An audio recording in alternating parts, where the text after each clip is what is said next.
بسم الله الرحمن الرحيم مدحوينها دولة جبلان يا مدحوين كحجانك قدوميها برلمانك جبلان لبضع قولة جبلان قولها وزيرة قولها برلمانك أنسيحياشي دستورك كميلجارك جبلان ديارياشي يدمان مرتدى شرف هل كان كسوق يبقى شيء. السلام عليكم ورحمة الله وبركاته. وجوهرين وحن لو داقيا إن إذن كوهم بليايو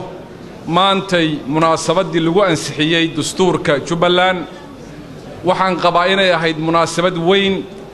وحي يهيد مناسبة موجينيسة جبلان إني ديارو تهي إني قيبتي ذاك قادته دولة الصومالية الفدرالكا أين لما يسي أنتي الله باهنا ويجوه الرئيس مدحويني أي دورتين مدحوينك حقنك أي دورتين برلمانك أي سودستين رئيس البرلمان كي دورتين قوله وزيرة أي سمايان ما أنت نحمنتي وقوم مهم السنيد أو حيركي يشرعي ودحيي أي إسكوافقين قول بالله يتاس كود أغسطو ومالين تاريخ له لكن ما أنت والدين لو ذاك وحين لو ذاك تطبيق 8 سنة كهر وحمانتو كلا الله أساسي بنتلان وحنا هذا فرح سنة هاي aniga oo ka soo shaqeeyay Puntland inaan maantana ka qayb galo isla 1 Agoosto iyadoo la ansixinayo dastuurkii dawladda Jubbaland guul baan lay marlabaad waxa runtii taariikh ah 1947 magaaladan waxa yimid nin Ingiriis ah oo la oran jiray Gerald Hanley ninkaas taariikh buu qoray ka mid tahay magaalada Kismaayo dadku ugu yimid hadalladii waxa ka mid ahaa ummadda Soomaaliyeed waa ummadda adduunka ugu baraarugsan ugu soo jeedka badan ugu geesisan haddii wax la barana adduunka iyo Afrika ka yaabsan doonaan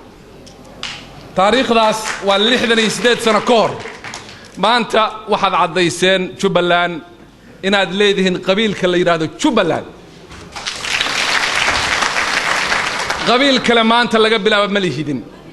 waxaad tiin kulligiin reer aad baan idinku mahadinayaa Soomaaliya waxay u socotaa inay degto oo nidaam yeelato waxaad shaqada qabateen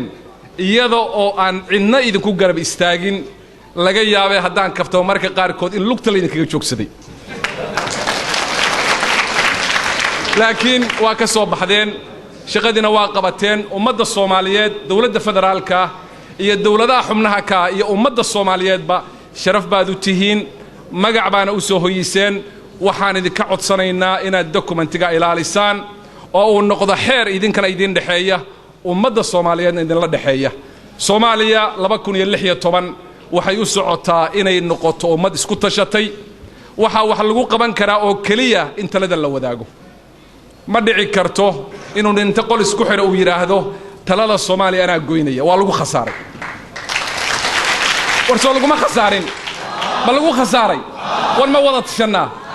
ما أنتي وحل الرباه حمنيه دولة الفدرال كوايت شوغان ثلاثة دول كهلا ديجو هلا يسوقي ماذا الصومالي عم بدبادينه حنا عن يلانه أدبوا ما سنتين